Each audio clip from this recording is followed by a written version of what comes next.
Happy Wednesday, everybody. I'm Jared Klein here with your Morning Rush. Let's get things started with the big news, those primary election results. It appears Senator Cray Deeds has narrowly survived a challenge from his own side to appear on the November ballot. With all the precincts reporting, he is ahead of Sally Hudson by just 2%. The 11th state Senate district is considered a fairly safe bet for the Democrats in the general election. It covers Albemarle County and Charlottesville, as well as Nelson and Amherst County and a portion of Louisa. You can see all the primary day results right now over on NBC29.com. In other news this morning, Albemarle County police are looking for the person they say shot and killed someone on Rio Hills Drive yesterday. It happened just after 4:30 in the afternoon. Investigators say the victim was shot by someone they knew, and based off preliminary information, it is believed to be domestic related. Police have not released the identity of the victim. They also have not provided the suspect's name or description at this time. Fallen Wintergreen police officer Chris Wagner is now home in the Shenandoah Valley. Members of the Wintergreen Police Department, Wintergreen Fire Rescue, Nelson County Sheriff's Office, and State Police escorted him from the Chief Medical Examiner's office in Richmond to Stanton yesterday. The procession ran over Afton Mountain and down Interstate 64. You can see that here. Fellow officers and first responders paid tribute, and so did others who stopped by to watch. Wagner's memorial service is set for Monday at Augusta Expo Center. It will be open to the public. After more than 30 years of service, a thrift shop in Albemarle County is closing. Schoolhouse Thrift's last day will be Saturday, July 15th. Its president says it is facing several challenges, including one of the managers planning to retire, taking in donations with very little sales, and trouble finding volunteers. And closing is the best decision at this point. Right now, all merchandise is half off. And finally, this morning on the local beat, a Charlottesville business owner is in Ukraine teaching and training soldiers how to fight in the country's war against Russia. Lance Zal is a Marine veteran, and he says his goal is to help now so future generations don't have to get involved. Zal says what he has seen pushes him to help those fighting in this war. This is also his fourth trip to Ukraine. He says his history as a Marine has helped him prepare for the harsh realities he has seen, but his work in Ukraine is something he has found to be the most fulfilling. All right, we are joined now by Jennifer to tell us about some stinky beaches. Yeah, well, you know, today's the first day of summer. It kicks off at around just before 11 o'clock this morning. A lot of people are going to the beach on summer vacation. So, you know, as of recently, sharks, you have to worry about sharks. Well, you also have to worry about rotting seaweed and dead fish, apparently.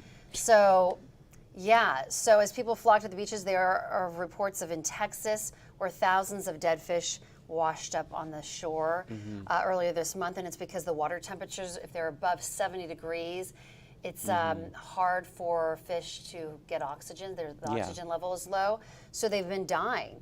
And then beachgoers in Florida dealing with rotting seaweed. I hear that smells really, really bad, and it's even hard to just swim amongst it. Yeah. You kind of really can't. And so is climate change to blame? You know, yes and no. There are many factors that go into it. And then, of course, sea levels rising. Some beaches eventually, they say, will disappear. That won't happen for decades from now. But, you know, it's kind of changing. I mean, it's things that you have to kind of think about, which is, you know, I remember just as a kid, just, oh, we're going to the beach. And it was just, you knew you were going to have fun. But yeah, exactly. There are some things that you have to kind of think about and watch out for in this day and age, which is amazing. So, something to think about. Okay.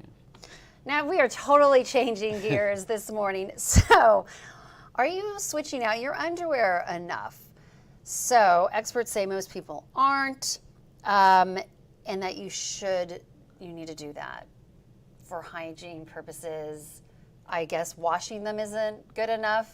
You would think, but what's the recommendation? Does it say? It didn't really get into that, but they say that if you've had the same pair of underwear for over a year, so it's about over a year. A year. It's a good idea to replace them. So they have a shelf life of a year.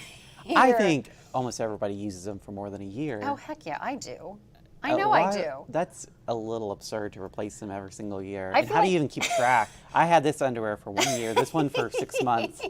You know? I know. I mean, I feel like if they're getting holes in them, it's time to throw them away. That's your indication. But washing them, I think that's... I mean, please, everyone should wash their underwear, but I mean, evidently you should throw them away every year. No, it's like the pillow. I'm Toss not the buying pillows and the underwear. But for some reason, I believe the pillow, but not the underwear. I feel like you can't. I mean, you can wash a pillow, but it's not really the same as just washing a pair of underwear. Yeah, right. I don't know. I'm just telling you what the experts say. That's what the experts say, but I don't know. I don't know about that one either. I definitely don't do that. Okay, so this is something really cool. This is in Brisbane, Australia. This is bioluminescence. It is a phenomenon that with organisms, they emit light, luminescence. Yeah. And so this man, he was walking and wow. he That's started, pretty cool. right, and this happened, and so they're calling this kind of this avatar effect. But it happens.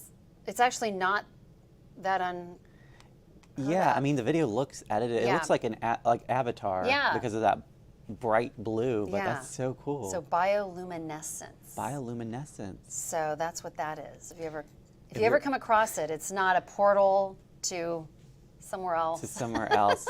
And if your underwear starts turning that color, it might be time to replace it. Yeah, I would think so. All right, thank you, Jennifer. Let's take a look at that 7-day forecast. Looks like our rain chance is sticking around, so make sure you bring that umbrella with you as you head out the door this morning. We've got a high of 70 degrees for our first day of summer, so not really feeling like summer out there. And the rain continuing until the end of the week, but things warming up as we get into the weekend with that shower chance sticking around until Sunday when we have a chance for a stray shower, and then some more storm chances as we start the new week next week. But let's just focus on today for now. Make sure you keep that rain in mind out there. It looks like it'll be more, from what David was telling us earlier on Sunrise, it'll be more frequent today. We have more of a chance of rain than we did yesterday.